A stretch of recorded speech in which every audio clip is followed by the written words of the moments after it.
Kemudian pertanyaan ke-17 dari Nur Cahyani Wulandari dari UGM. Menurut Ibu, apa hambatan yang banyak ditemui saat menerapkan AI di berbagai sektor, terutama di Indonesia? Kemudian apakah di MIPA ini ada joint riset yang bisa diikuti untuk para peneliti di bidang AI dan bagaimana mengaksesnya? Gitu. Baik, penerapannya ya. Jadi apa namanya? Kendalanya ya, Mbak ya tadi ya. Kendala penerapannya ya. Hambatan saat menerapkannya di Indonesia. Hambatan saat menerapkan AI di berbagai sektor di Indonesia. Enggak jelas suaranya apa? Oh, hambatan. Ya. Hambatannya. Oh ya. Iya, hambatan. Hambatan penerapannya. Nah, ini saya mengatakan kalau hambatan itu kalau saya katakan tidak ada itu ya tidak ya. Tetapi hambatan yang berarti itu juga tidak. Masalahnya itu tergantung pada kita ya. Kita itu seperti apa.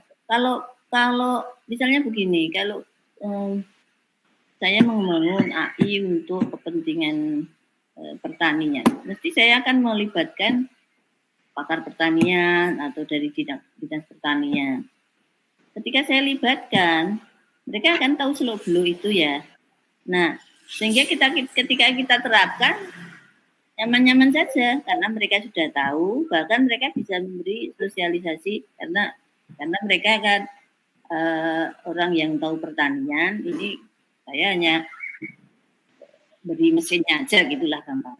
Nah, dari pihak pertanian ini justru bisa menjelaskan bahwa ini mesin itu apa sih gitu. Ini itu apa, bisa menjelaskan. Jadi seperti ini menurut saya nggak ada hambatan ya. Justru kalau kita yang jadi masalah kalau kita itu mengembangkan AI tanpa melibatkan pihak yang terkait, artinya yang punya knowledge ya, pihak terkait itu yang punya knowledge, kemudian kita terapkan ya mereka bisa jadi resistensi. Gitu. Bener nggak ini gitulah. Masa kita terus dalam saat itu kita membongkar program dulu, ini bener karena begini kita ya tidak mungkin lah gitu ya. Tapi ketika kita develop itu, ketika kita bangun itu kita ini ya ajak mereka yang terkait, ya, itu tidak masalah ya. Itu kan sama kalau kita pengembangan software yang baik, software apapun nggak usah AI, itu kan juga melibatkan customer gitu. Sehingga ketika sistem itu jadi, customer sudah paham. Oh ini untuk ini, itu gitu ya. Oh yang apa namanya menu ini untuk itu. Tapi kalau kita tiba-tiba bikin tanpa melibatkan mereka, tiba-tiba ini loh saya punya sistem, misalnya saya buat sistem informasi akademik gitu, bagus sekali gitu. Lah tidak sesuai dengan. Jadi ada hal-hal yang tidak sesuai dengan kepentingan mereka. Ya mesti resisten gitu ya, ada resistensi. Oke, gitu Mbak. Yang kedua tadi Bu, mohon maaf untuk yang MIPA ada joint riset. Oh iya, iya. Di MIPA, jadi begini, joint riset itu ada ya, ada.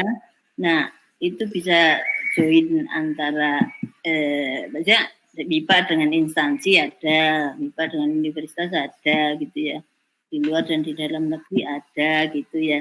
Nah terus bagaimana kita apply-nya? Nah kalau secara umum memang itu tidak dibuka, ini loh ada riset gitu. Tetapi ya apa namanya, kita mencari info ya, misalnya info dari saya gitu ya, ada nggak peluang untuk riset itu gitu. Nanti itu tawaran banyak ya, tawaran itu banyak, dan saya sendiri itu kewalahan, maksudnya saya nggak punya waktu, maksudnya kalau itu semua saya ambil nggak punya waktu. Tapi ada banyak gitu ya.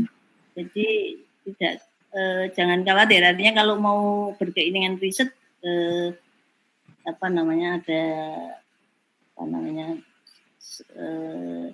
peluang lah gitu ya, ada peluang. Yang penting memang kita